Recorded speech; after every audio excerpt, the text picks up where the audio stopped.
చంద్రగిరి నియోజకవర్గంలో red book lobbying జరుగుతా ఉంది.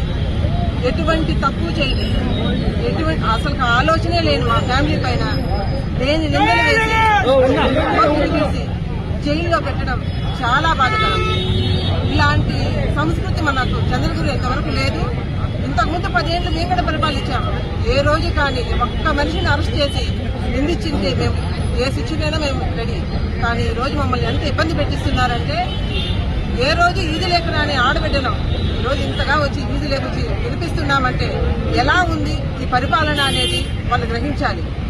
కడుపులో ఎంత బాధ ఉంటుందో, ఏ తప్పు చేయని ఇంకా మాది 10 రూపాయలు ఎత్తుకొచ్చి జనాల కోసం పెట్టింటామే. కానీ ఏ రోజు కానీ ఒక తప్పు చేసి మా ఫ్యామిలీ ఎలా ఉంటుందో ఈ కాన్ఫరెన్సీలో ప్రతి ఒక్కరిని అడిగినా చెప్తారు.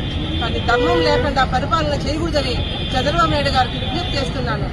ఇంతవరకు ఎప్పుడు నేను ప్రెస్ ముందు మాట్లాడింది లేదు. ఎంత బాధ ఉంటే ఒక మనిషి ఆడమనిషి వచ్చి మాట్లాడుతుందో ఆలోచించుకోవాలి. అసలు ఈ గవర్నమెంట్ లో వస్తానే ఫస్ట్ టార్గెట్ మమ్మల్నే చేయాల్సిన అవసరం ఏమొచ్చింది? అంతగా తప్పు ఏం చేశాం? జనాలకు సేవ చేయడమా మేము చేసిన తప్పు?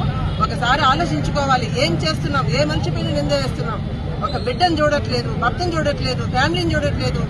అందరినీ మాట్లాడడమే. ఇది సమంజసం కాదని ఈ ప్రభుత్వానికి వినిపించుకుంటున్నాను. Thank you.